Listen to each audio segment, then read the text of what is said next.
রবীন্দ্রনাথকে একবার শিল্পী রানীচন্দ্র জিজ্ঞাসা করেছিলেন, আচ্ছা গুরুদেব, আপনার কখনো ব্যথা যন্ত্রণা হয়নি?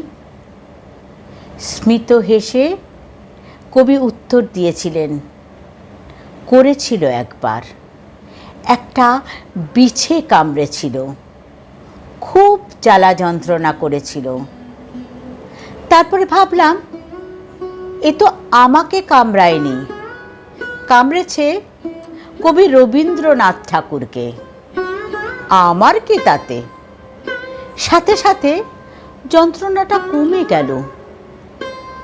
এই উত্তরটার মানে যে বোঝে সে বোঝে, যে বোঝে না সে রবীন্দ্রনাথের সাথে কাদম্বরী দেবী বা ভিক্টোরিয়া ওকাম্বর সম্পর্ক নিয়ে চর্চা করে, কদর্য উপন্যাস লেখে, পড়ে।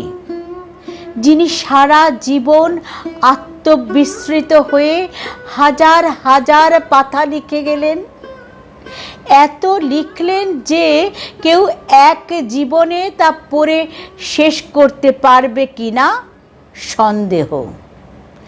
100 নোবেলও যার কৃতিত্বের কাছে ম্লান।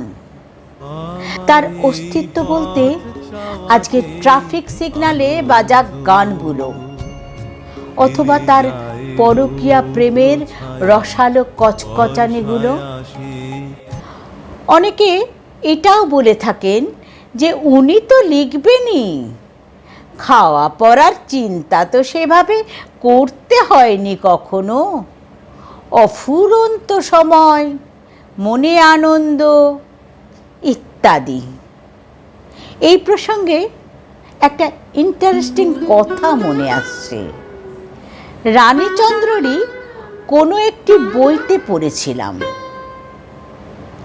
তখন অনেক চিঠি আসতো রবীন্দ্রনাথ ঠাকুরের কাছে। একজন চিঠি পাঠিয়েছিলেন, তিনিও অত্যন্ত প্রতিভাবান, একজন কবি বা লেখক। পত্রপাঠ তাকে যেন 1 লক্ষ টাকা পাঠানো হয়। সাংসারিক চাপে তিনি তার শিল্পী সত্তা বিকশিত করবার যথেষ্ট সুযোগ পাচ্ছেন না। এই টাকাটা পেলেই তিনি সংসার ছেড়ে লেখায় মন দেবেন। আর যদি টাকা না পাঠানো হয়, তাহলে তার কবি সত্তার বা শিল্পী সত্তার এই অপমৃত্যুর জন্য দায়ী হবেন স্বয়ং রবীন্দ্রনাথ ঠাকুর, আর কেউ নন।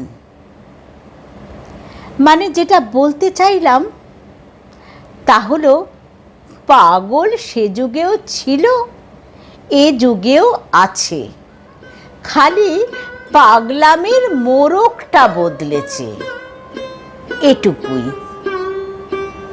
যারা রবি ঠাকুরের অবৈধ প্রেমগুলো নিয়ে একদিন চর্চা করেছেন, কাদম্বরী দেবীর আত্মহত্যার জন্য রবীন্দ্রনাথের দায়বদ্ধতা কতটুকু তার ক্রিটিক্যাল ব্যাখ্যা খুঁজেছেন, ট্রাফিক সিগন্যালে শত শত রবীন্দ্রসঙ্গীত শুনেছেন এবং বাজিয়েছেন, তাদের জন্য আমার সমবেদনা রইল।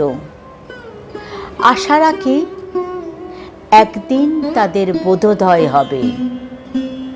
আর না হলেই বা কি এসে যায়, রবি ঠাকুর কি আর তাদের শোধরাতে আসবেন?